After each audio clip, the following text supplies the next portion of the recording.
할렐루야. 행복한 소영로교회 주일 예배를 오신 성도님들 주의 이름으로 축복합니다. 여러분 2023년도를 가만히 돌아볼 때에 정말로 우리에게 베풀어 주신 하나님의 은혜가 얼마나 충만한지 모르겠습니다. 여러분들도 정말 많으시죠? 그 2023년 동안 우리에게 베풀어 주신 그 크신 은혜를 기억하며 우리 감사하신 주님 앞에 우리 영광의 박수 한번 올려드릴까요? 우리 그 주님 앞에 다 함께 일어나셔서 우리 기쁨의 노래로 주님께 찬양하며 나가겠습니다.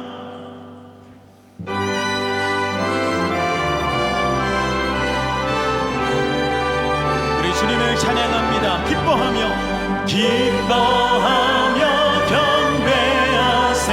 영광의 주 하나님, 주 앞에서 우리 마음 피어나는 죄와 슬픔이 사라지고 유신 구름 같이 변함없는 기쁨의 주 밝은 빛이 땅과 하늘 만물들이 주의 솜씨 빛내고 별과 천사 노래소리 끊임없이 물과 숲과 산과 골짜 들판이 모든 만물 주의 사랑 기뻐 찬양. 우리 주는 사랑이요, 우리 주는 사랑이요, 복의 근원 삶의 기쁜 샘이 되어 바다처럼 나는 아버지의 사랑 안에 우리 모두 형제 서로 사랑하게 도와주. 새벽별의 노 힘찬 찬송을 부르니 주의 사랑 한맘되게 하시네. 노래하며 행진하여 싸움에 승전가를 높이 불러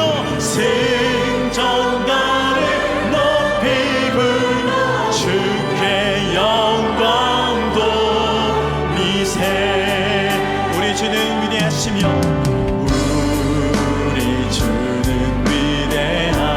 능력이 많으시도다.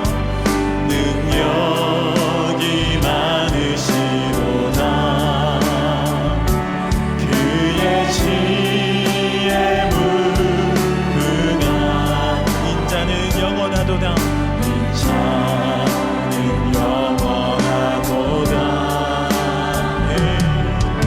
상한 자를 고치시며 상처를 싸매시고 별들의 수를 세시며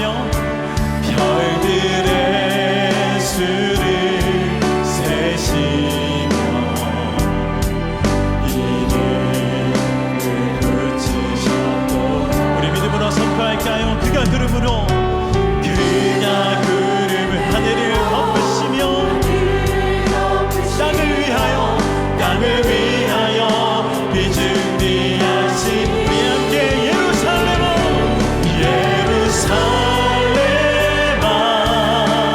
여호와를 찬송할지어다. 내 하나님을 감사함으로 그 앞에 나가며 주 임재 앞에 경배해. 우리 처음부터 고백해볼까요? 우리 주는 위대하시며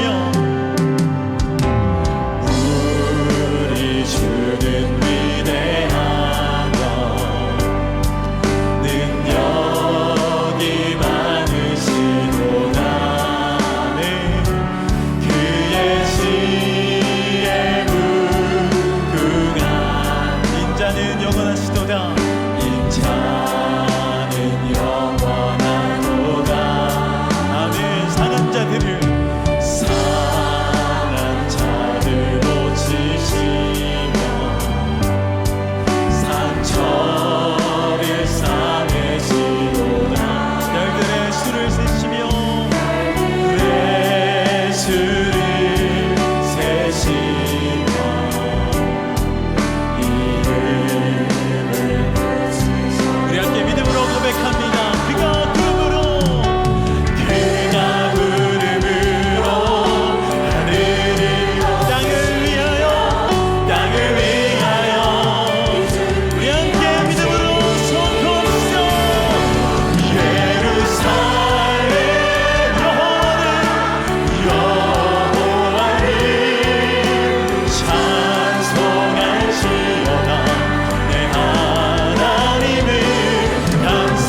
주님께 우리 목소리를 높여 주의 이름을 찬양합시다. 영광과 존귀와 능력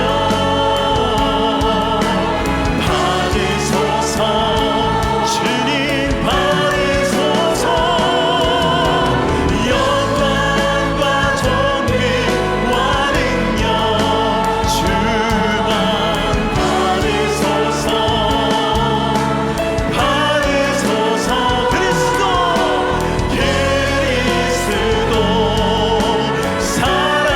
우리 한 번 더 위대하신 주님을 찬양하며 모든 영광 주님 받으시옵소서. 받으소서. 받으소서. 영광과 존귀와 능력 받으소서. 받으소서. 그리스도 살아계신 우리 한 번 더 우리 살아계신 그리스도 살아계신 우리 온전하게 선포합시다. 그리스도 살아계신 하나님. 하나님께 영광의 박수 드리겠습니다. 전능하사 천지를 만드신 하나님 아버지를 내가 믿사오며 그 외아들 우리 주 예수 그리스도를 믿사오니 이는 성령으로 잉태하사 동정녀 마리아에게 나시고 본디오 빌라도에게 고난을 받으사 십자가에 못 박혀 죽으시고 장사한 지 사흘 만에 죽은 자 가운데서 다시 살아나시며 하늘에 오르사 전능하신 하나님 우편에 앉아 계시다가 저리로서 산 자와 죽은 자를 심판하러 오시리라. 성령을 믿사오며 거룩한 공회와 성도가 서로 교통하는 것과 죄를 사하여 주시는 것과 몸이 다시 사는 것과 영원히 사는 것을 믿사옵나이다. 아멘.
다시 한번 한량없는 은혜,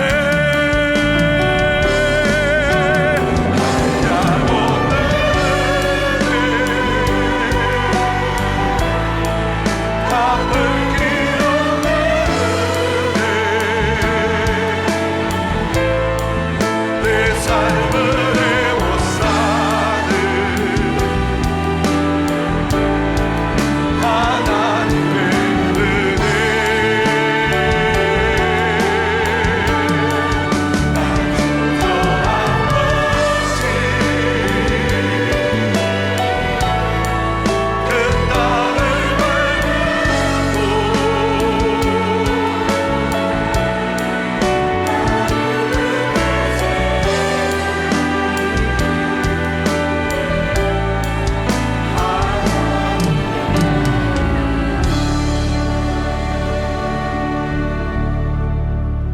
참 좋으신 사랑의 하나님 아버지, 감사합니다.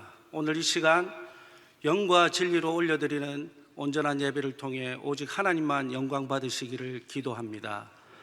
한 해를 마무리하고 새해를 믿음으로 결단하는 12월의 마지막 날, 2023년 이루어진 모든 것이 하나님의 크신 은혜였음을 이 시간 고백합니다.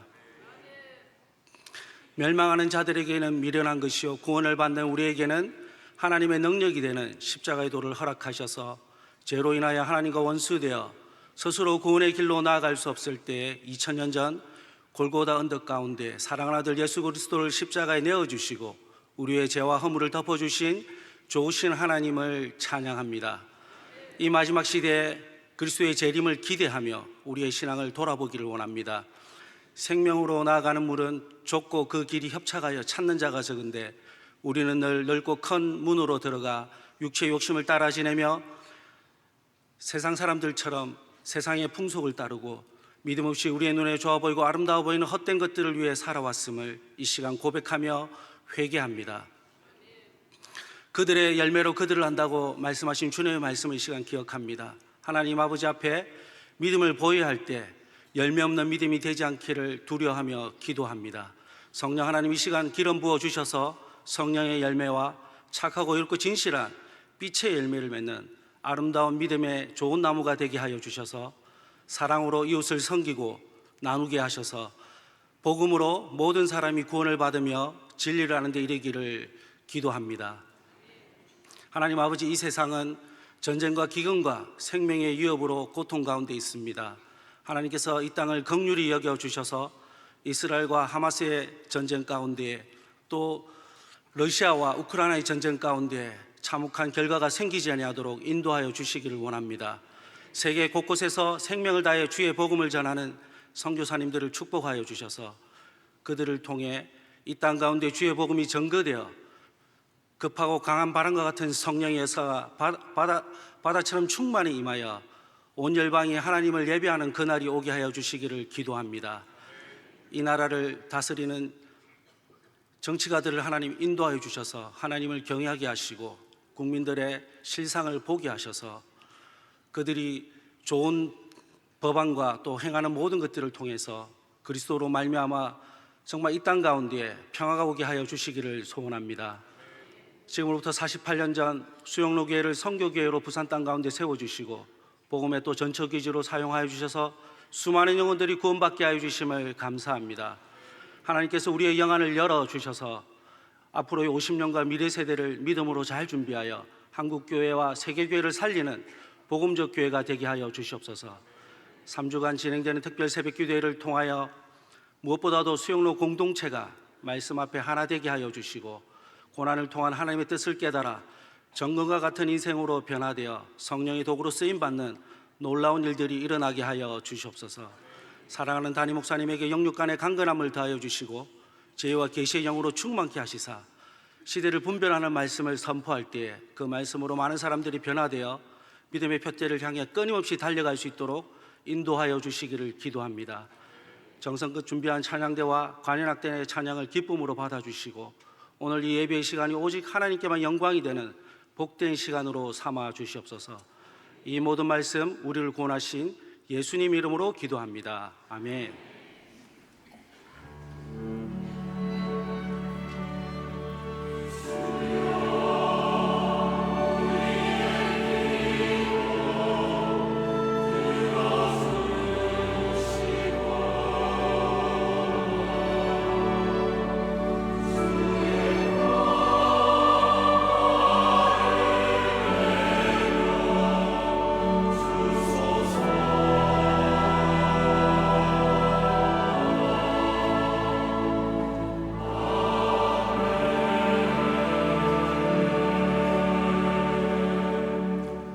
오늘 우리에게 주시는 하나님의 말씀은 마태복음 25장 14절에서 30절까지의 말씀입니다. 마태복음 25장 14절에서 30절까지의 말씀, 신약 성경 42면에 있습니다.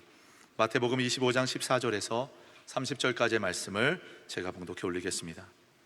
또 어떤 사람이 타국에 갈 때 그 종들을 불러 자기 소유를 맡김과 같으니 각각 그 재능대로 한 사람에게는 금 5달란트를, 한 사람에게는 2달란트를, 한 사람에게는 1달란트를 주고 떠났더니 5달란트 받은 자는 바로 가서 그것으로 장사하여 또 5달란트를 남기고 2달란트 받은 자도 그같이 하여 또 2달란트를 남겼으되 1달란트 받은 자는 가서 땅을 파고 그 주인의 돈을 감추어 두었더니 오랜 후에 그 종들의 주인이 돌아와 그들과 결산할세 5달란트 받았던 자는 5달란트를 더 가지고 와서 이르되 주인이여 내게 5달란트를 주셨는데 보소서 내가 또 5달란트를 남겼나이다.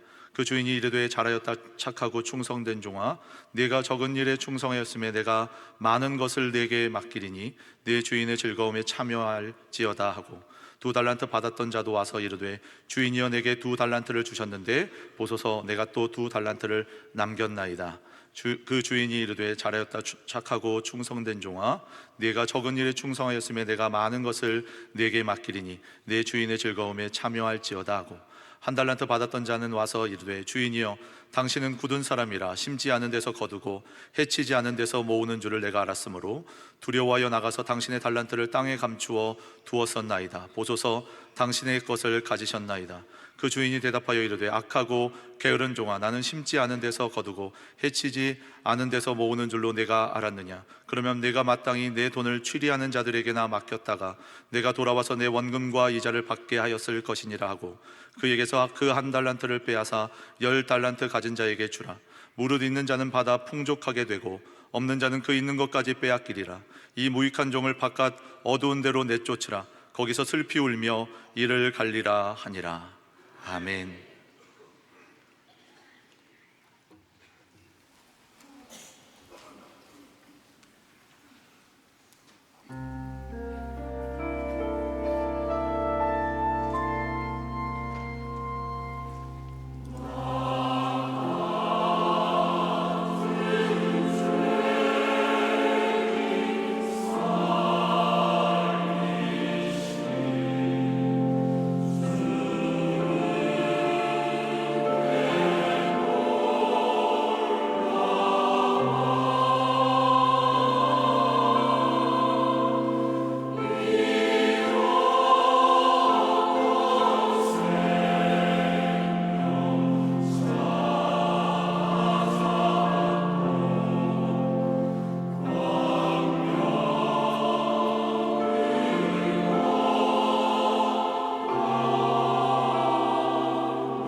연말 연초 특별 새벽 기도회가 우리 계속되고 있습니다. 첫 한 주간이 지났습니다. 다음 주 화요일부터 이렇게 시작이 되겠습니다. 많이들 참여하시기를 바라겠습니다. 송구영신 예배가 오늘 저녁 9시 30분부터 시작이 되겠습니다. 8시 반부터 본당을 오픈합니다. 그렇게 기억하시고 참여하시고 특별한 순서들 또 한 해를 잘 마감하는 예배가 되기를 바라겠습니다. 학습세례 신청을 받습니다. 1월 7일까지 전반기 학습세례에 해당되시는 분들 꼭 신청하시기 바랍니다. 매일 성경 1월 유효로가 나왔습니다. 꼭 구입을 하셔서 한 해 동안 말씀과 함께 동행하는 한 해 되시기 바랍니다. 카프리 선데이에 많은 분들이 협조해 주셔서 너무 감사합니다. 굉장히 질서 있게 평소보다 편안하게 들어올 수 있어서 감사를 드립니다. 2024년 수고할 일꾼들 임명표가 있습니다. 참조하시고 또 해당되시는 분들 한 해 동안 수고해 주시기 바랍니다. 선교 작정 주간 1월 14일 날이 있습니다. 모든 분들이 함께 동참을 해주셔서 선교하는 교회의 또 일원으로 책임을 또 지어주시기 바랍니다. 우리 3부에 새로 오신 가족들이 계시는데 한번 잠시 일어나시면 저희들이 환영하겠습니다. 오늘 3부에 새로 오신 가족들 계시면 여러분들이 우리 교회 처음 오셨습니다. 잘 오셨습니다. 저기도 계시고 우리 한 분 한 분을 따뜻한 마음으로 박수로 뜨겁게 환영하겠습니다. 감사합니다. 감사합니다. 앉아주시기 바랍니다. 우리 앞뒤자로 인사 나누겠습니다. 오늘 마지막 날인데 그죠? 우리 지금까지 인도하신 에베네셀의 하나님을 찬양합니다. 이렇게 할까요? 한번 해보세요. 에베네셀의 하나님을 찬양합니다. 함께 신앙생활 하게 된 것 감사합니다. 하나님께 감사합니다. 한 번 더 할까요? 내년 한 해 부탁합니다. 특세에 뵙시다. 특세에 뵙시다. 너무 잘 따라하시네요. 역사적인 또 한 해가 또 지나가는 마지막 날 또 주일입니다. 자, 오늘 이 본문의 비유는 너무 잘 알려져 있는 종말론적인 그런 내용을 담고 있는 달란트 비유입니다. 여러분, 이 기독교 신앙은 종말론에 근거하고 있습니다. 누구나 하나님 앞에 서는 날이 옵니다. 서고 싶지 않아도 서야 됩니다. 이 종말론적이라는 말은 인간은 유한한 존재라는 것입니다. 특히 시간에 있어 유한함, 한정된 시간 속에 살고 있습니다. 우리가 하고 싶은 것을 다 할 수가 없습니다. 그래서 우리는 시간의 한계 속에 긴박성을 담고 있습니다. 그리스도인들은 언젠가 나에게 주어진 시간이 딱 멈추는 순간이 모두에게 옵니다. 개인에게 주어진 시간이 멈추는 것을 우리는 죽음이라고 얘기하고요. 또 인류적으로 멈추는 시간이 최종적 종말이라고 볼 수가 있습니다. 그 누구도 이 시간의 한계를 넘어설 수도 없고 저항할 수도 없습니다. 사람이 계획을 하며 살아야죠. 그러나 동시에 오늘이 마지막인 것처럼 살아야 될 이유가 그 시간을 우리가 주장할 수 없기 때문입니다. 그래서 끝을 생각하지 않고 사는 사람은 방종하게 되고 또 쓸데없는 것에 집착할 위험성이 있습니다. 자, 오늘 본문에 나오는 비유에 나오는 주인은 세 사람의 종에게 각각 달란트를 주고 타국으로 떠납니다. 떠났던 주인은 얼마 있지 않아 돌아오죠. 돌아와서 달란트를 받은 자들에 대한 결산을 하게 됩니다. 이것은 무엇을 의미합니까? 예수 그리스도는 다시 오신다는 것입니다. 다시 오실 때는 심판주로 오십니다. 그리고 달란트를 받은 세 사람은 각각 평가를 받는 거죠. 우리가 마지막 날에 하나님 앞에 설 때도 마찬가지입니다. 자, 마지막 날에 주어질 심판은 가정별로, 때로는 그룹별로, 사랑방별로 이렇게 하지 않아요. 이 사랑방은 평균적으로 신앙이 좋아서 통과, 그런 게 없다는 거예요. 교회별로도 하지 않습니다. 어느 교회 다녔느냐, 그것도 묻지 않습니다. 하나님 앞에 설 때는 개인적으로 평가를 받습니다. 지상에서는 교회가 있고 목회자들이 있고 사역자들이 또 동료들이 신앙을 돕기도 합니다. 그러나 신앙의 책임은 최종적으로 각자가 져야 합니다. 주님이 오셨을 때 왜 그렇게 살았냐 이렇게 물었을 때 내가 다닌 교회가 신통치 않아서 내 신앙이 이렇게 됐습니다. 안 통합니다. 목사를 잘못 만나 이렇게 됐습니다. 그것도 안 통합니다. 내 신앙에 대한 책임은 내가 져야 됩니다. 개별적이라는 거죠. 심판은 개별적이다. 책임이 있는 한 사람의 그리스도인으로 서 있어야 되는 것이죠. 거기에 어떤 변명이나 합리화는 통하지 않습니다. 자, 먼저 우리는 한 달란트 받은 종에 대한 심판을 살펴보고자 하는데 이것은 셋 중에서 한 달란트 받은 사람에 대한 평가가 워낙 혹독하기 때문에 그렇습니다. 왜 이렇게 가혹한가? 한 달란트 받은 사람에 대한 평가가 왜 이렇게 가혹한가 의아해집니다. 왜 그런가 하면 한 달란트 받은 사람이 한 달란트를 다시 되돌려 주었습니다. 뭐 이거 나빠 보이지 않습니다. 어떻게 보면 좀 현명해 보이기도 합니다. 받은 것을 축낸 게 아닙니다. 잃어버린 것도 아닙니다. 자칫하면 오히려 빚을 지거나 마이너스로 만들 수도 있는데 한 달란트 받은 것 그대로 돌려준 것 이거 선방한 거 아닙니까? 좀 아쉬운 부분은 있을 수 있지만 그렇다고 결코 욕먹을 일은 아닌 것으로 보여집니다. 받은 것을 그대로 되돌려 주었어요. 그런데 본문을 보면 주인이 이 한 달란트 받은 사람에 대한 평가가 최악입니다. 자, 그러면 우리는 먼저 이 달란트 비유가 우리에게 주시는 메시지의 골격이 무엇입니까? 세 사람은 모두 각각 달란트를 받았습니다. 달란트란 우리가 모두 하나님으로부터 받은 게 있다는 것입니다. 나는 아무것도 받은 게 없다 이렇게 할 사람은 아무도 없습니다. 달란트의 분량에는 차이가 있습니다. 이의 제기할 수도 있지만 그러나 그것은 우리가 따질 일은 아닙니다. 주인이 준 것에 대해서 우리가 말할 자격이 없습니다. 사실 한 달란트도 엄청난 액수입니다. 나는 왜 하나냐, 한 달란트냐 이러면서 우리의 소관이 아닌 것입니다. 우리의 소관이 아닌 걸 가지고 세월을 보내면 낭비가 됩니다. 우리가 바꿀 수 없는 것들에 대해서 시비를 걸 이유가 없습니다.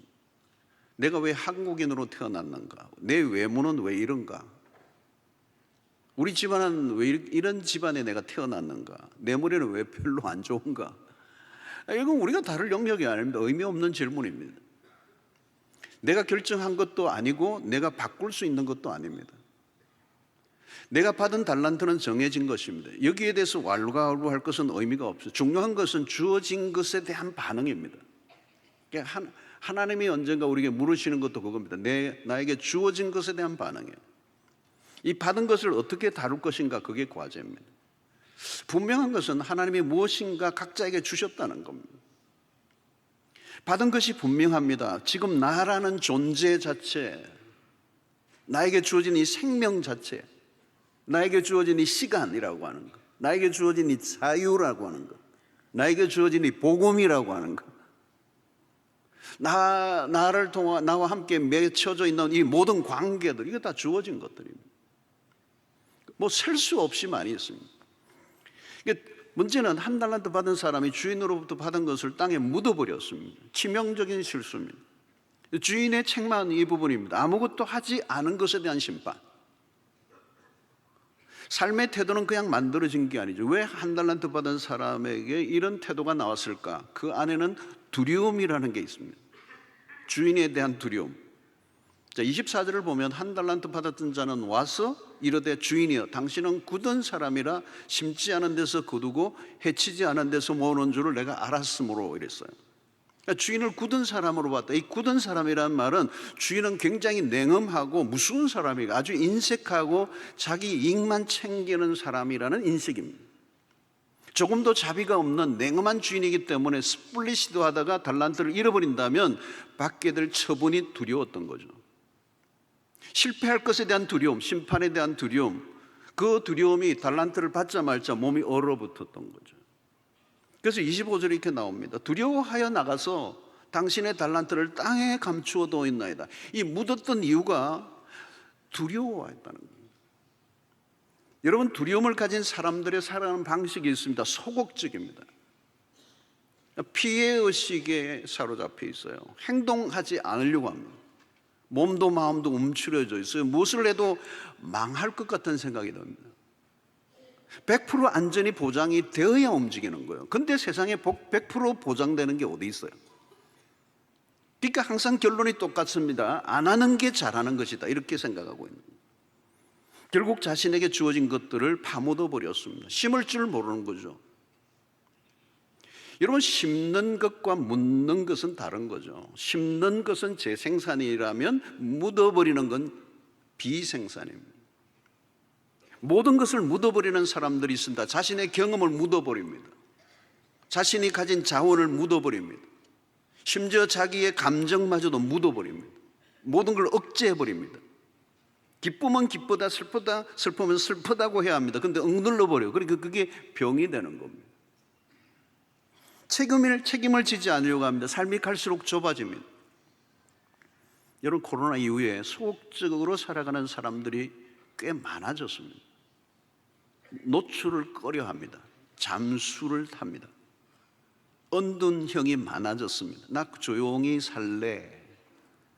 행동 반경이 점점 좁아집니다. 자기를 찾지 말라는 거예요. 가입해 있던 곳에 자신의 이름 빼달라는 거예요. 갈수록 모든 게 축소됩니다. 굉장히 매우 위험한 징조죠. 결국 어떻게 되죠? 생각보다 심각해집니다. 그냥 묻어둔 것에 대한 주인의 심판은 뭘까요? 결국 가지고 있는 것까지 빼앗아 버립니다. 삶이 갈수록 소멸되어져 가는 사람이 있습니다. 스스로를 소외시키는 사람. 자신이 스스로 만든 감옥 안으로 자기가 들어가는 거, 이걸 가르쳐 우리는 자폐적 삶이라고 얘기합니다. 결국 무슨 심판이 따르죠? 30절에 보니까 이 무익한 종을 바깥 어두운 데로 내쫓으라. 거기서 슬피 울며 이를 갈리라 하니라 그랬어요. 강제 격리입니다. 스스로 자기를 소외시켰는데 이제 나중에는 강제 격리를 당합니다. 안전한 삶을 추구한 결과는 안전한 삶과 거리가 먼 현실이 주어집니다. 계속 쪼그러드는 인생이 있는가 하면 펴져가는 인생이 있습니다. 나이가 들면 어쩔 수 없이 쪼그러드는 것이라고 생각한다면 그것도 소극적인 생각입니다. 아닙니다. 하나님이 원하시는 삶은 그런 게 아닙니다. 더 풍성해져 가는 것입니다. 문제는 우리 안에 있는 두려움이에요. 이 두려움은 주인에 대한 오해에서 시작됐다는 거예요. 그 주인을 의심하고 있는 거죠. 그 주인의 사랑과 호의를 받아들이지 못한 것입니다. 분명히 기회를 주신 것입니다. 여러분, 하나님은 인색하신 분이 아닙니다. 하나님은 자비가 없는 분이 아닙니다. 하나님은 실수를 용납하지 않으시는 그런 까다로우신 분이 아닙니다. 성경 속에서 만난 하나님은요, 기회를 주고 또 주시는 분이십니다. 우리는 하나님에 대한 관점을 바꿔야 합니다. 두려움에 벗어나야 합니다. 두려움은 생각보다 무서운 장애물입니다. 이런 신자들 안에도 두려움이 있습니다. 믿음으로 사는 것에 대한 두려움. 그러나 이 믿음과 두려움은 상극입니다. 믿음은 두려움을 몰아냅니다. 두려움의 포로가 되면 할 일이 없어져요. 두려움은 결국 체념의 단계로 가게 합니다. 두려움에 사로잡히면 삶은 고립됩니다. 믿음의 삶은 두려움과 맞서는 것입니다. 여러분, 한 해가 지나고 새로운 해가 시작되었습니다. 무슨 일이 일어날지 모릅니다. 우리는 한 번도 안 가본 길을 걸어가는 거죠. 2023년은 살아본 적이 없습니다. 미래는 늘 예측 부릅니다. 무엇인가 새롭게 시작하려면 두려움이 찾아옵니다. 그래서 믿음에는 모험이 포함돼요. 한 번도 가보지 않은 그 길을 걷는 이유는 믿음으로, 그 성경은 믿음으로 걷는 사람들을 향하여 끊임없이 하나님께서 말씀하시는 게 있어요. 두려워하지 말라는 거. 여러분, 성경에 꽤 많이 나와요. 두려워하지 말라는 거예요. 믿음의 길을 선택할 때 찾아오는 두려움이 있는데 두려워하지 말라는 거예요. 믿는다면 두려워하지 말라는 거예요. 자, 주인의 판정은 무엇입니까? 26절에 보니까 그 주인이 대답하여 이르되 이 한 달란트 받은 사람에 대한 주인의 평가가 이거예요. 악하고 게으른 종아, 나는 심지 않은 데서 거두고 해치지 않은 데서 모으는 줄로 내가 알았느냐? 이게 뭐라고 평가합니까? 악하고 게으른 종아. 여러분, 악한 것은 게으른 것이고요, 게으른 것은 악한 것이에요. 기독교 역사 속에 내려오는 죽음에 이르는 7가지 죄가 있습니다. 이걸 7대죄라고 얘기해요.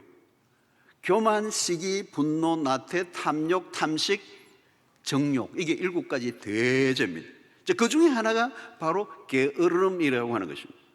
여러분, 게으름은 작은 죄가 아닙니다. 기독교 역사에 의하면 굉장히 큰 죄예요. 게으름은 무엇을 행함으로 짓는 죄가 아니라 행하지 않는 죄예요. 여러분, 이것이 어디로부터 처음 출발했습니까? 두려움으로부터 출발했어요. 두려워서 무엇을 안 하려고 하다 보니 결국은 게으러지는 단계까지 간 거예요. 그러니까 두려움은 게으름으로 연결되는 겁니다. 그러니까 믿음이 없으면 두려움이 오는 것이고, 그 두려움이 결국은 게으르게 살게 만든다는 거예요. 하나님에 대한 불신앙이 게을러지게 만들었다는 거예요. 여러분, 현대인들이 갈수록 이제 게을러지는 이 문화에 익숙하기 쉬워요. 왜? 모든 게 너무 편리하니까. 문명의 이기 덕분입니다. 편리해도 너무 편리해졌어요. 우리 한국이 뭐 세계 편리해 하면 글쎄, 한국하고 따라잡을 나라는 없을 것 같아요. 정말 편리한 나라예요. 요즘은 특별히 인터넷으로 모든 게 다 해결됩니다.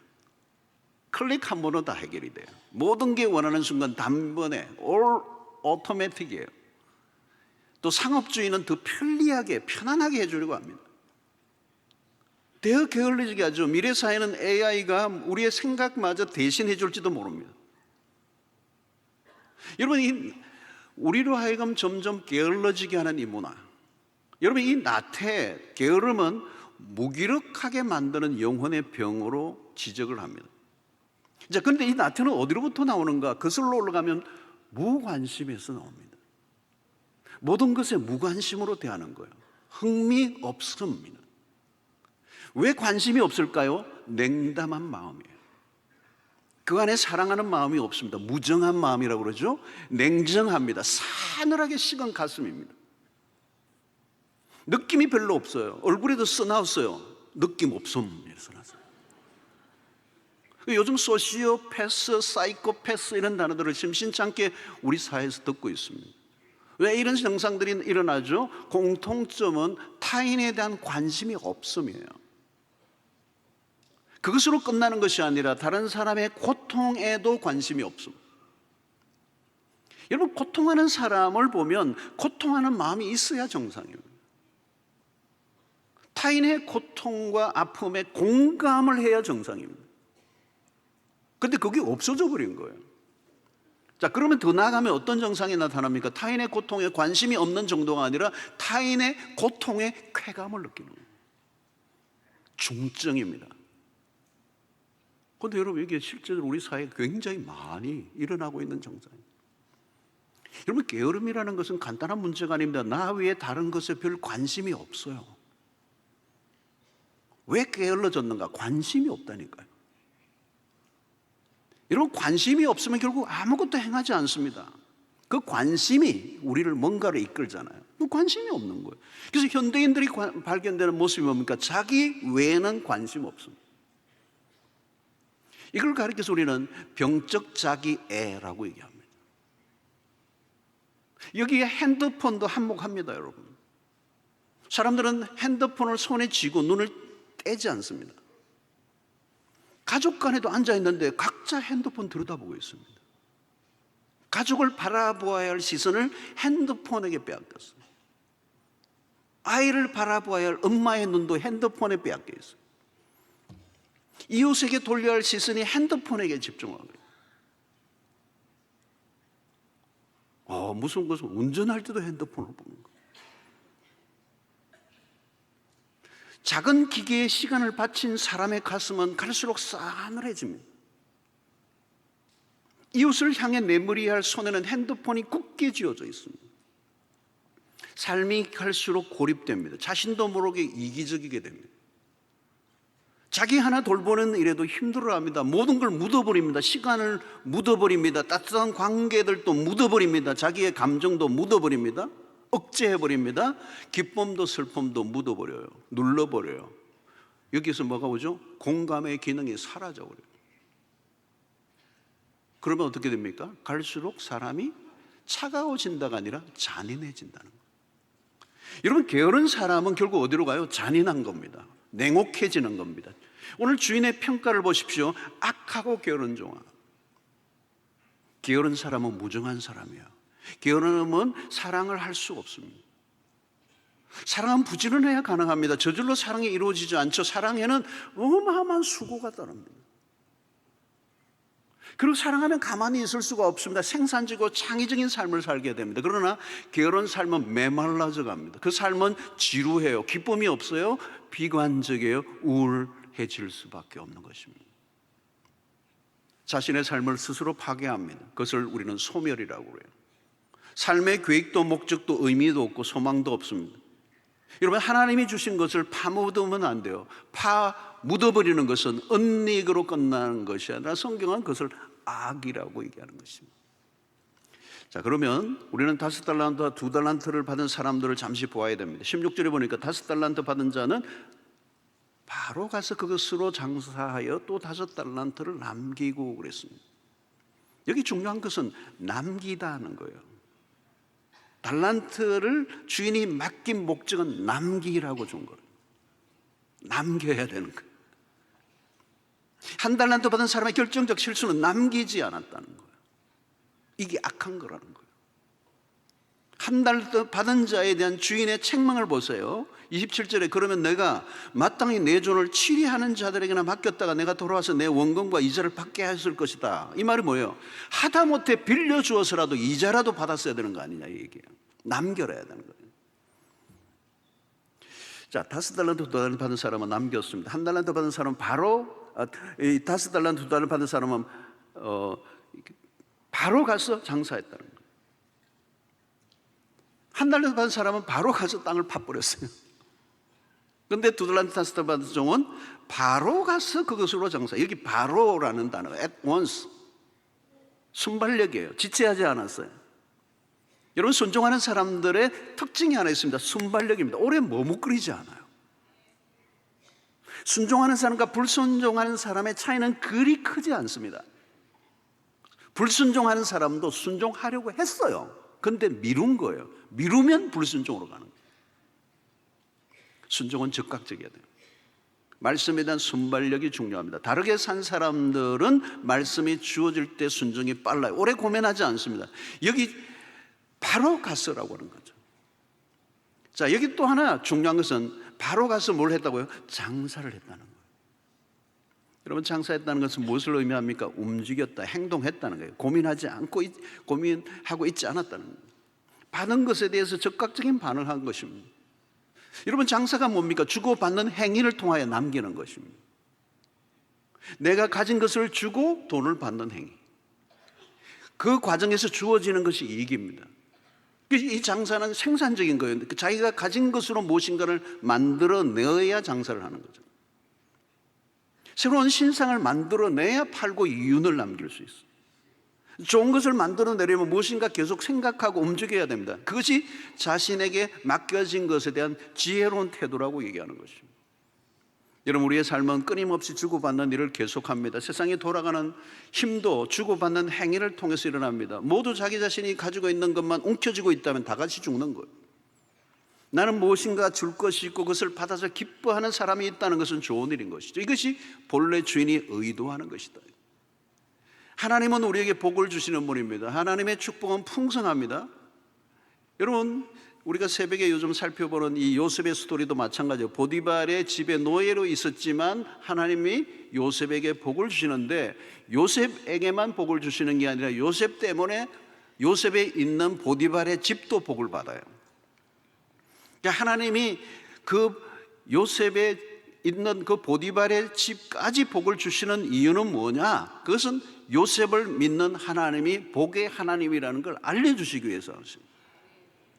그러니까 한 사람을 통하여 하나님의 그 복이 흘러가는 이 풍성함을 우리에게 말해주는 거예요. 그것은 하나님을 믿는 하나님의 백성에게만 복을 주시는 게 아니라 그 백성으로 인하여 그 주변 사람들까지 복을 미치게 하는 것이 하나님의 의도라고 하는 것입니다. 여러분, 하나님이 우리에게 주신 것들을 가지고 장사를 하라는 거죠. 우리는 지금도 하나님이 주신 것으로 장사하는 사람들이어야 된다는 거죠. 하나님이 주신 것을 가지고 창의성을 발휘해서 계속 남겨라는 거죠. 여러분, 우리는 받은 게 많습니다. 받은 은혜가 많습니다. 받은 재능들이 있습니다. 나만 가지고 있는 게 있습니다. 나만이 가진 경험이나 기술이 있습니다. 그대로 가지고 있으면 안 된다는 거예요. 그대로 가지고 있으면 그게 쪼그라드는 거예요. 그걸 확장시키라는 거예요. 하나님의 나라는 겨자씨처럼 점점 커져가야 된다는 거예요. 하나님은 우리에게 주어진 것들을 지혜롭게 사용하기를 원하십니다. 심은 대로 거둔다는 거죠. 고린도서 9장 6절에 보니까 이것이 곧 적게 심는 자는 적게 거두고 많이 심는 자는 많이 거둔다 하는 말이로다 그래서 여러분 중요한 법칙이죠. 가난한 많이 심으라는 거죠. 심은 것을 거두고 심지 않으면 거둘 게 없고 이건 너무도 뻔한 일반적인 법칙을 말씀하는 거예요. 누가복음 6장 38절에도 보니까 주라 그리하면 너에게 줄 것이니 곧 후이되어 누르고 흔들어 넘치도록 하여 너에게 안겨주리라. 너희가 헤아리는 그 헤아림으로 너희도 헤아림을 도로 받을 것이니라. 먼저 뭐요? 주라는 거예요. 그리하면 너에게 줄 것이니. 이것은 먼저 내 편에서 주는 행위가 있어야 된다는 거예요.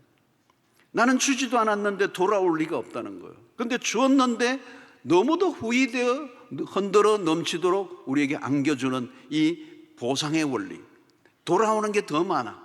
이게 남는 장사라는 것입니다.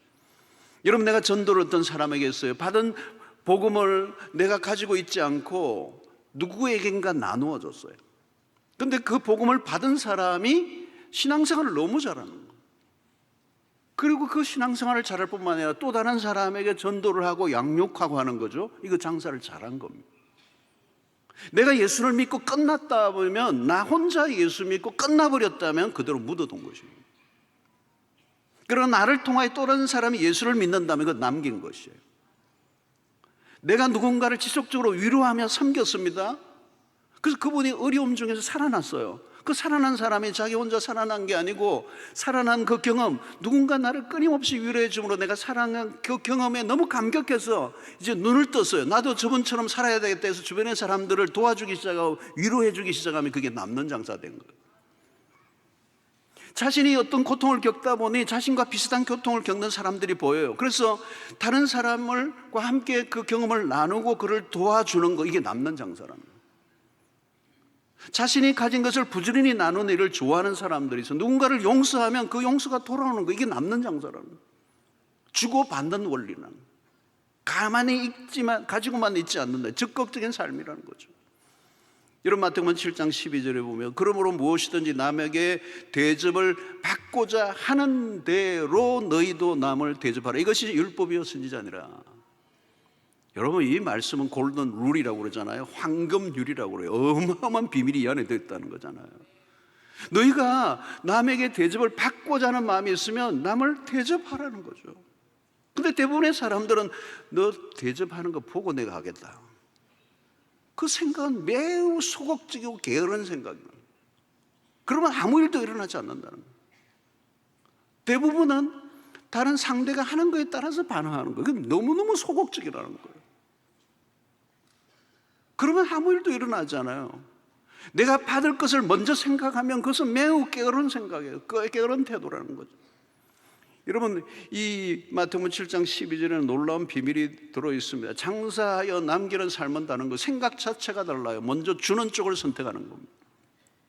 나누는 일을 먼저 하는 것입니다. 이 황금률의 삶은 예수님이 사신 삶이에요. 그리스도께서 우리에게 보여주신 삶이 뭡니까? 하나님은 먼저 우리를 사랑해 주셨어요. 먼저 우리에게 다가오셨어요. 우리에게 주신 게 한두 가지가 아니에요. 우리에게 복음을 주셨어요. 우리에게 구원을 주셨어요. 우리에게 말씀을 주셨어요. 우리에게 하나님의 약속들을 주셨어요. 소망을 주셨어요. 우리를 위해 당신의 생명까지 내놓으셨어요.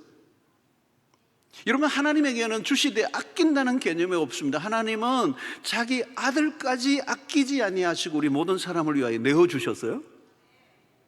여러분, 마리아의 향유 옥합 사건을 보면 마리아는 자기의 가장 귀중한 옥합을 주님께 깨뜨립니다. 어떻게 그렇게 할 수 있을까? 주변의 가룟 유다는 그걸 보고 낭비라고 했습니다. 이 사랑이 무엇인가를 모르는 사람은 낭비로 볼 수밖에 없죠. 돈 계산에 밝아지면 사랑은 물 건너가는 거. 옥합을 깨뜨린 마리아의 행위가 위대한 게 아니라 그렇게 할 수밖에 없도록 무한하게 사랑을 베풀어 주신 그 예수님의 삶이 위대한 것입니다. 여러분, 사랑을 받은 자는 능동적입니다. 사랑은 적극적인 삶을 살게 하고요, 사랑을 하면 창의적이게 됩니다. 여러분, 장사를 하더라도 돈을 벌려고 하지 말고 사랑을 하세요. 고객과 사랑을 하세요. 찾아오는 손님을 사랑하세요. 식당에서 그냥 밥을 먹고 가게 하는 게 아니라 사랑을 먹고 가게 해보세요. 사람들은 사랑을 받는 곳에 모입니다. 사랑하면 아이디어가 생깁니다. 사랑하면 피곤함도 이겨냅니다. 사랑은 그 자체로 폭발력을 갖고 있습니다. 5달란트, 2달란트 받은 사람은 바로 가서 장사를 하고 남겼습니다. 그들은 주인에 대한 관점이 매우 긍정적입니다. 주인에 대해서 관점이 열려 있습니다. 그들은 달란트를 받자마자 가슴이 들떴는 것 같아요. 바로 갔다는 거예요. 가만히 있을 수 없었습니다. 여러분, 이것이 복음을 경험할 때 일어나는 일입니다. 하나님의 은혜를 체험할 때 그런 일이 납니다. 하나님의 사랑에 부딪힌 사람은 소극적인 태도로 있을 수가 없습니다. 내가 너무도 많은 사랑을 받았다고 생각하는 사람은 일단 게을러질 수가 없습니다. 내가 받은 사랑을 나누려고 하는 거죠. 이 사랑의 속성입니다. 여러분, 교회 안에서도 보니까 봉사를 하는 분들이 다양해요. 어떤 분들은 진짜 봉사는 뭐냐면, 내가 수영동 교회 와서 너무 받은 은혜가 커. 아무리 내가 봉사해도 그 받은 은혜에는 내가 미치지 못해. 그렇게 하는 분들은 봉사에 문제가 없어요. 근데 내가 받은 은혜는 별로 없는데 내가 하는 일이 많은 것 같다. 그럼 시험에 드는 것입니다. 여러분, 항상 무엇이든지 더 하고 싶어지는 거, 이게 받은 게 있는 사람에게만 가능한 일이에요. 항상 나누려고 하는 인생은 복이 있는 것입니다. 여러분, 재산이 많으면 좋습니까? 안 좋습니까?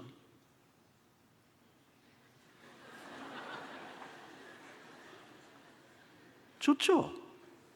재산이 많은데 좋잖아요, 여러분. 그러나 여러분, 단서가 있어요. 내가 어떻게 쓸 줄 아는 사람이라야 그 재산이 복이 있는 거죠. 내가 어떻게 써야 되는지 모르는데 많으면 그 많은 재산은 복이 결코 아니죠. 내가 가진 돈을 어디에 쓸지를 모른다면 그 돈은 주인이 없는 돈이에요. 이상한 곳에 쓰게 되고 이상한 곳에 투자하다가 한 방에 날아가고. 여러분, 돈이 많은 게 중요해요. 하지 않아요. 가지고 있지만 내가 그걸 어떻게 써야 될지 모르는 것은 묻어두는 것과 똑같은 거예요. 그것은 아무것도 하지 않은 것이 아니라 최악입니다. 주인의 판정을 우리가 다시 확인해 봐야 돼요. 여러분, 달란트 비유는 종말론적입니다. 끝이 온다는 거죠. 그 끝은 막연한 시간이 아닙니다. 이미 정해져 있습니다. 여러분, 인생은 짧습니다. 시간은 빠르게 지나갑니다. 우리에게 주어진 삶은 고귀하고요, 그렇기 때문에 우리에게 주어진 것을 가지고 남겨라는 거예요. 남기는 인생이 되는 거예요. 파묻으면 안 된다, 섞이면 안 된다는 거예요. 하나님은 넘치는 곳에 더 넘치도록 하십니다. 어디로 가면 소멸되어 버린다면 더 줄 수 없는 거잖아요. 그 파묻어 버리는데 더 줄 의미가 없는 거잖아요. 여러분, 나이가 들어서 무엇인가를 해야 합니다. 무엇이라도 나눠야 합니다. 나눌 게 있습니다. 가진 것을 더 주면 됩니다. 가진 게 없어요? 그건 불가능한 일입니다. 자세히 보세요. 그럴 리가 없다는 거예요. 내가 받은 게 분명히 있다. 하나님이 주신 게 있다는 거예요. 그리고 주면 더 줄 게 생긴다는 거예요. 이게 성경의 원리예요.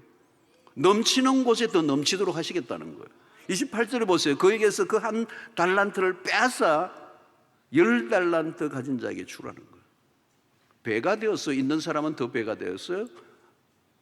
여러분, 29절도 보세요. 무릇 있는 자는 받아 풍족하게 되고 없는 자는 그 있는 것까지 빼앗기리라는 거예요.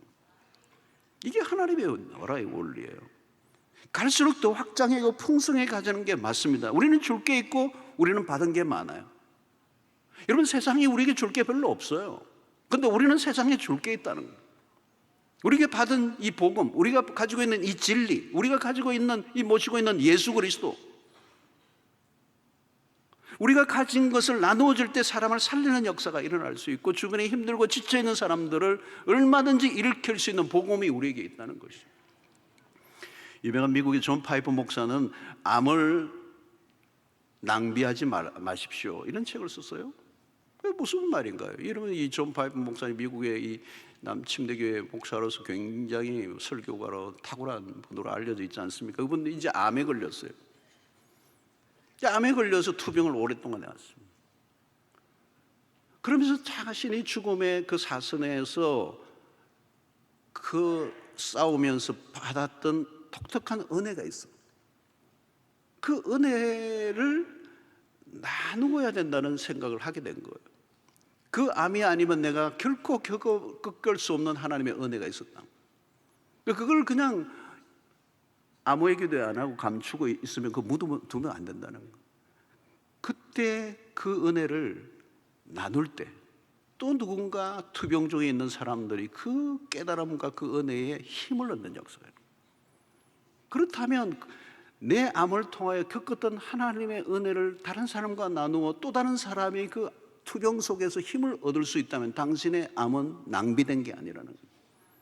그런데 내 암 나은 걸로만 끝나버린다면 그 아무 의미가 없는 거예요. 사랑하는 성도 여러분, 자신이 받은 고통마저도 묻어두질 말라는 거예요. 21절에 보니까 그 주인이 이르되 잘하였도다 착하고 충성된 종아, 내가 적은 일에 충성하였으며 내가 많은 것을 내게 맡기리니 내 주인의 즐거움에 참여할지어다 하고.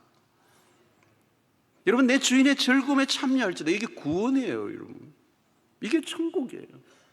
한 달란트 받은 자와는 너무도 대조적입니다. 바깥 어두운 데서 슬피 울며 이를 갈미 있으리라. 사랑하는 성도 여러분, 한 해의 마지막 날입니다. 올 한 해 여러분들 어떻게 살아오셨습니까? 2023년도 난 정말 최선을 다해 살아왔고 후회 없어. 나 이대로 난 2024년도 그대로 살 거야. 이렇게 여러분들이 고백할 자신이 있으십니까?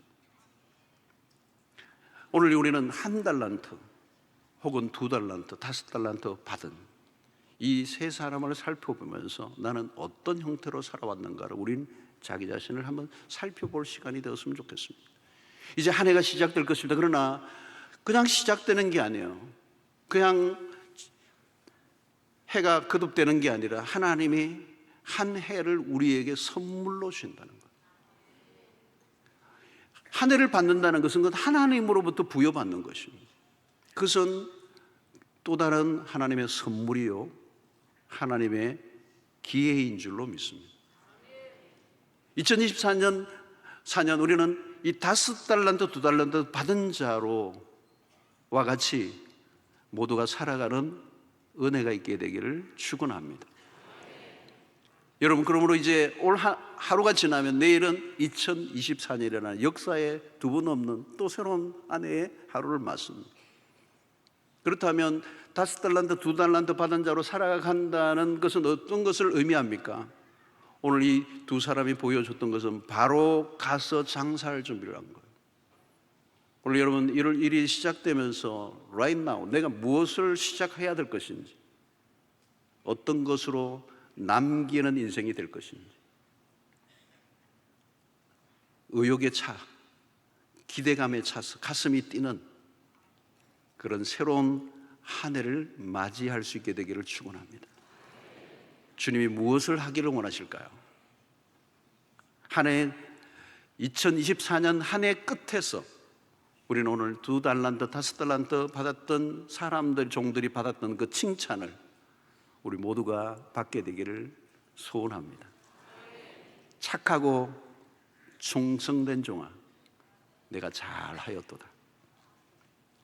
이제 여러분들이 바로 가서 장사하여 하나님의 나라를 위해서 남기는 인생, 하나님 앞에 올려드릴 것이 있는 인생, 살리는 인생, 흑자로 만드는 인생 될 수 있게 되기를 주의 이름으로 축원합니다. 하나님은 오늘 또 우리에게 주신 말씀으로 이 한 해를 마감합니다. 우리에게 주신 것들에 대해서 두려움 없이 반응하고 믿음으로 살아오게 하신 하나님, 주님 앞에 드릴 열매들이, 또 드릴 아름다운 모습들이 우리 안에 있게 하신 하나님께 감사를 드리고, 또 2024년에는 더 후회함 없이 바로 가서 장사하여 남겼던 2달란트, 5달란트 받았던 종들처럼 우리의 삶에 주신 기회를 헛되이 보내지 않게 하시고 낭비하지 않게 하여 주시옵시고 땅에 파묻지 않게 하여 주시옵시고 하나님의 선한 역사에 아낌없이 쓰임받는 저희들의 삶이 되게 하여 주시옵소서. 그리하여 하나님 앞에 설 때에 착하고 충성된 종아, 내가 잘하였도다, 이 칭찬 모두 받는 성도들 되게 하여 주시옵소서. 예수님 이름으로 기도하옵나이다. 아멘.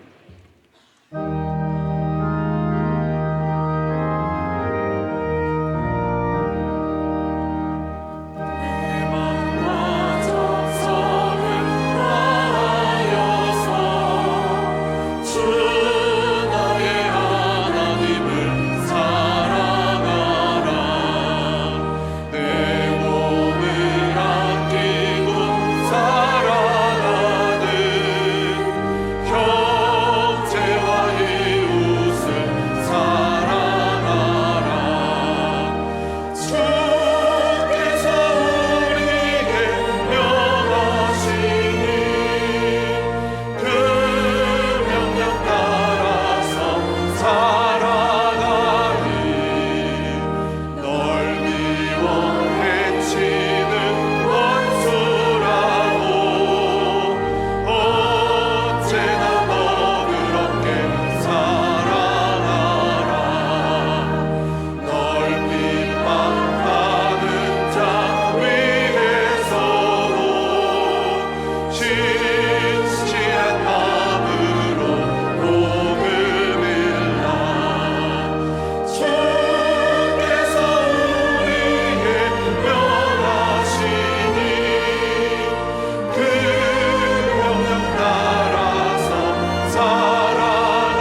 주님 감사합니다.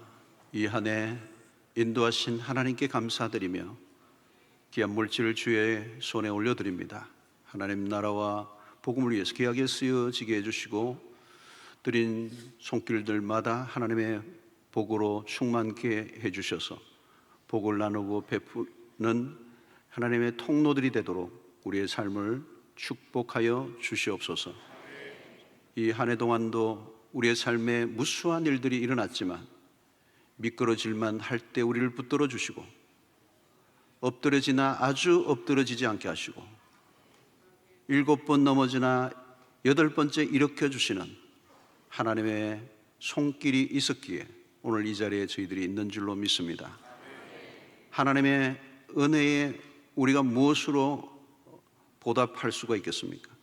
하나님의 그 은혜를 노래하고 찬양하고 예배하며 또 그 이 은혜의 복음을 또 전하며 사는 또 새로운 한 해가 될 수 있도록 결단하는 시간들 되게 하여 주시옵소서. 여전히 이 한 해가 마무리되는 이 시점에도 해결되지 않은 문제로 인하여 고통하는 백성들을 기억해 주시고 우리가 풀 수 없는 문제, 때로는 이해될 수 없는 문제라도 하나님의 그 섭리의 손길, 합력하여 선을 이루실 하나님의 그 역사를 기대하고 낙심치 않고 승리하게 하여 주시옵소서. 우리보다 더 우리를 사랑하시는 주님께서 때를 따라 돕는 은혜로 함께하여 주시옵시고 우리가 구하고 생각하는 것에 더 넘치도록 부어주실 하나님을 기대하며 믿음으로 달려가게 하여 주시옵소서. 하나님 아버지, 2024년에 펼쳐질 하나님의 역사를 기대하고 우리는 부족하지만 여전히 일하시는 그 하나님의 손길에 그 능력의 팔에 붙들려 시작하는 한 해가 될 수 있도록 우리에게 은혜를 부어 주시옵소서. 건강의 어려움을 겪고 있는 지체들을 불쌍히 여겨주시고 치료의 손길로 하나님 어루만져 주시옵시고 몸도 마음도 치료하시는 그 하나님을 깊이 만나게 하여 주시옵소서. 오늘 또 몸된 교회 처음 나온 우리 귀한 가족들 한 분 한 분 우리 교회 안에서 믿음의 꽃을 피우고 열매를 맺고 믿음의 전성기를 맞이할 수 있도록 축복하여 주시옵소서. 이 한 해 동안 몸된 교회를 위해 수고하고 애쓴 모든 일꾼들에게 복의 복을 더하여 주시옵시고 주님의 나라를 위해 헌신하고 섬기는 그 일이 얼마나 복된가를 삶 가운데 경험케 해 주시옵소서. 하나님, 흩어져 있는 백성들 군대로 유학으로 출장으로 그리고 오지에서 복음을 전하는 선교사님들 주의 종들에게 위로와 평강을 더하여 주시옵소서. 하나님, 오늘 또 이제 저녁에 드려지는 송구 영신 예배 가운데 말로도 할 수 없는 풍성한 은혜를 부어 주셔서 이 한 해를 은혜롭게 이로 새로운 한 해를 기대에 찬 시작할 수 있도록 축복하여 주시옵소서. 예수님의 이름으로 기도하옵나이다. 아멘. 이제는 우리 주 예수 그리스도의 놀라우신 은혜와 하나님의 크신 사랑과 성령의 교통하심이 종말을 살아가는 이때 우리에게 주어진 시간의 한계 속에 우리에게 주신 하나님의 놀라운 은혜와 그 축복들을 기회로 삼아 하나님의 선한 역사의 도구에 쓰임받고 남기는 인생으로 살기로 결단하고 돌아가는 주의 백성들 머리 위에 지금부터 영원토록 함께 있을지어다. 아멘.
제자리